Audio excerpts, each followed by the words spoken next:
کراچی میں اس مرتبہ پھر صحافیوں پہ پابندی کے لیے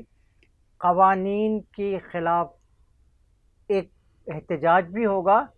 لیکن گورنمنٹ آف سندھ نے بھی پیکا ایکٹ کے طرح ایک سندھ کا بھی ایک پورا قانون بنانے کی قانون سازی کرنے کا فیصلہ کر لیا ہے۔ اس سلسلے میں بجٹ میں بھی پہلے بات ہوئی تھی، لیکن اب اس میں مزید اضافہ کیا جا رہا ہے، اور انشاءاللہ یہ بتا رہے ہیں گورنمنٹ آف سندھ کے لوگ کہ بہت جلد اس کو داخل کر دیا جائے گا، اور پھر پیکا ایکٹ کے تحت جس طرح سے پیکا ایکٹ کے تحت اب ہر صحافی جو ہے اس کو کسی نہ کسی طرح سے کھینچنے اور تالنے کی کوشش کی جاتی ہے۔ لیکن اس کے ساتھ ہی میں آپ کو دوسری خبر یہ بتاؤں کہ یہ ایکٹ سارے جو ہیں یہ جمہوری دور کے ہی ایک گلدستے ہوتے ہیں، تحفے ہوتے ہیں صحافیوں کے لیے۔ اور تیسری اور سب سے اہم بات یہ بتانے جا رہا ہوں آپ کو کہ الطاف گروپ کی جو شہرت کو دیکھ کر کے اور ان کی آگے گفتگو کو دیکھ کر کے ایسا لگ رہا ہے کہ ایم کیو ایم پاکستان اب شاید برقرار ہی نہ رہے، اور اس کے 4 بڑے لیڈران جو ہیں وہ کسی اور پارٹی میں جا رہے ہیں۔ جیسے ڈاکٹر صغیر جو ہیں وہ ایم کیو ایم کے تھے اور اب وہ پیپلز پارٹی کے ہیں، اور سنا ہے کہ ایسی کوئی گفتگو ہو رہی ہے، ایسی کوئی بات چیت ہو رہی ہے، اور اس طرح سے کراچی کی جو سطح پر جو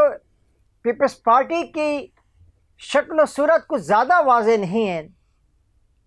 ان چہروں کی مدد سے وہ کراچی میں انٹر ہونا چاہتی ہے۔ لیکن میں پوچھنا یہ چاہتا ہوں کہ ان چہروں کو جو کراچی میں داخل کرنے کی کوشش کی جا رہی ہے پیپلز پارٹی کے تحت، اس میں ایک صاحب مجھ سے کہہ لیں کہ خالد مقبول صدیقی بھی شامل ہے اس میں، اور کیا وہ آپ کے مصطفیٰ کمال بھی شامل ہیں۔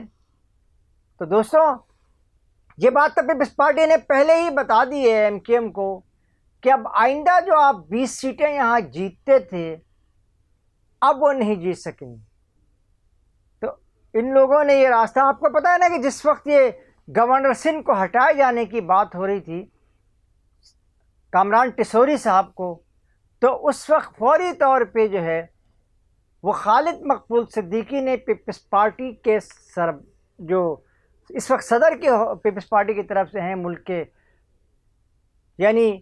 آصف علی زرداری سے خفیہ ملاقات کی تھی۔ کہا تو یہ جا رہا تھا کہ اس میں ایجوکیشن کی بات ہوگی، لیکن اب ایجوکیشن وغیرہ کی بات نہیں ہو رہی۔ ایسا محسوس ہوتا ہے کہ وہ پہلی شاید بارش کا پہلا قطرہ تھا، اور اب خالد مقبول صدیقی جو ہیں وہ بھی کچھ سوچ رہے ہیں اپنی پارٹی بنانے کے، اس لیے کہ مصطفیٰ کمال نے ان کو چاروں طرف سے گھیر رکھا، اور وہ بار بار یہ کہہ رہے ہیں کہ اکتوبر میں جو ہے الیکشن کرائیں گے۔ اب اگلا مہینہ اگست کا، ستمبر اکتوبر، اس پوری صورتحال کی روشنی میں ایک مرتبہ ایسا محسوس ہو رہا ہے کہ دوبارہ ایم کیو ایم پاکستان کو سائیڈ لائن کرتے ہوئے کسی نئی پارٹی کو تشکیل دیا جائے گا، یا ایم کیو ایم لندن کے جو کارکنان بہت دنوں سے پر توڑ رہے ہیں، تقریباً 1 سال تو ہو گئے ہیں، یعنی گزشتہ دسمبر سے، وہ ایک دفعہ پھر میدان میں اتریں گے۔ اس سلسلے میں بہت ساری کاوشیں اور کوششیں تو جاری ہیں، لیکن اس کے باوجود بھی میں آپ کو بتاؤں کہ ابھی عشق کے امتحان اور بھی ہیں، اور بہت کچھ ابھی کرنے کی ضرورت ہے۔ اب یہ بات تو آپ کو بہت اچھی طرح معلوم ہوگا کہ اسٹیبلشمنٹ اور پیپلز پارٹی کے جو تعلقات ہیں وہ 3 صوبوں تک اب پہنچنے والے ہیں، یعنی 3 صوبوں تک پہنچ گئے تھے۔ اب آزاد کشمیر میں جو الیکشن شروع ہوں گے 27 جولائی سے، اس کے بعد یہ ساری کی ساری صورتحال جو ہے وہ 4 صوبائی گورنمنٹ جو ہے وہ پیپلز پارٹی کی ہو جائے گی۔ نمبر 1 سندھ میں پیپلز پارٹی کی حکومت ہے، نمبر 2 جی بی میں یعنی گلگت بلتستان میں ان کی حکومت ہے، نمبر 3 بلوچستان میں ان کا وزیر اعلیٰ ہے، اور نمبر 4 آزاد جموں و کشمیر میں بھی پیپلز پارٹی اپنی حکومت بنانے کی مکمل تیاری کر چکی ہے، اور ایسا محسوس ہو رہا ہے کہ بہت جلد پیپلز پارٹی جو ہے وہ 4 صوبوں کی نمائندہ ہو جائے گی، اور مسلم لیگ نون جو ہے وہ ایک صوبے ہی میں یعنی آپ کو پتہ خیبر پختونخوا میں تو اس وقت عمران خان کی گورنمنٹ ہے، تو یہ ساری صورتحال یہ بتا رہی ہے کہ ایم کیو ایم پاکستان جو ہے اس کو ختم، ایم کیو ایم لندن کو انٹری، اور پیپلز پارٹی میں یہ تمام لوگ شامل ہونے کے لیے جا رہے ہیں۔ اب یہ اصل میں صورتحال ہے کیا؟ اس کی وجہ یہ ہوئی کہ پیپلز پارٹی نے یہ بات طے کی کہ بھائی آئندہ بھی سندھ میں پیپلز پارٹی ہی کی گورنمنٹ ہوگی، ورنہ پہلے ایک فارمولہ یہ تھا کہ الطاف گروپ کے کچھ ملا کر کے اور کچھ جو ہے وہ فہمیدہ مرزا سابق اسپیکر قومی اسمبلی جو ہیں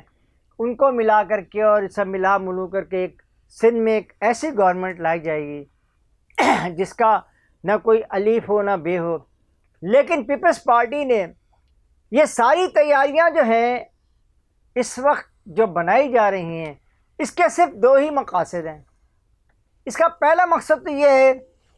کہ کسی نہ کسی طرح سے آصف علی زرداری یا پیپلز پارٹی اور بلاول زرداری صاحب کو یہ بتایا جائے کہ آپ کی تو 4 صوبائی گورنمنٹ بنا دی ہم نے، اب آپ کو وزیر اعظم بھی بنا دیں گے، لیکن ذرا 27ویں آئینی ترمیم پہ بھی آپ کو سائن کرنا پڑیں گے، 28ویں آئینی ترمیم پہ، جو اس وقت بہت زیادہ مشکل اس لیے بھی ہوتی جا رہی ہے کہ مولانا فضل الرحمان صاحب ایک دوسری راہ پہ چل رہے ہیں، اور اب یہ ٹکر شروع یہ ہوئی ہے۔ بظاہر تو آپ کو یہی محسوس ہو رہا ہے کہ مولانا فضل الرحمان صاحب جو ہیں وہ فوج کے خلاف بول رہے ہیں، ایسا بالکل بھی نہیں۔ دراصل وہ اس صدارت کی کوشش کر رہے ہیں جس کا وعدہ ان سے کیا گیا تھا 2 سال کے بعد آپ کو صدر بنا دیا جائے گا، صدر پاکستان۔ اس پورے کوشش اس بات کی، اور یہی وہ سلسلہ ہے جس کی وجہ سے انہوں نے فوج کو بہت کچھ بولنے کے باوجود ایک جملہ یہ بھی وہ بولتے رہے کہ جناب آپ سب کے لیے تو فارم 47 لے آتے ہیں لیکن ہمارے لیے نہیں لاتے۔ تو اس کا مطلب یہ ہو گیا کہ یہ جو ساری صورتحال ہے وہ کہیں نہ کہیں ایسی جا رہی ہے کہ M Q M Altaf group کی بھی کہیں کوئی انٹری قبول کر لی جائے گی، اور مولانا فضل الرحمان کو بھی کہیں نہ کہیں اپ ڈیٹ کر کے ان کو آؤٹ ڈیٹ سے ان ڈیٹ میں لے آیا جائے گا۔ یہ ساری صورتحال کیا بنتی ہے اس پر کسی اور وقت بھی بات کریں گے، لیکن یہ بات طے کہ کراچی کی سیاست میں اب یہ ایم کیو ایم پاکستان کا خاتمہ ہونے جا رہا ہے۔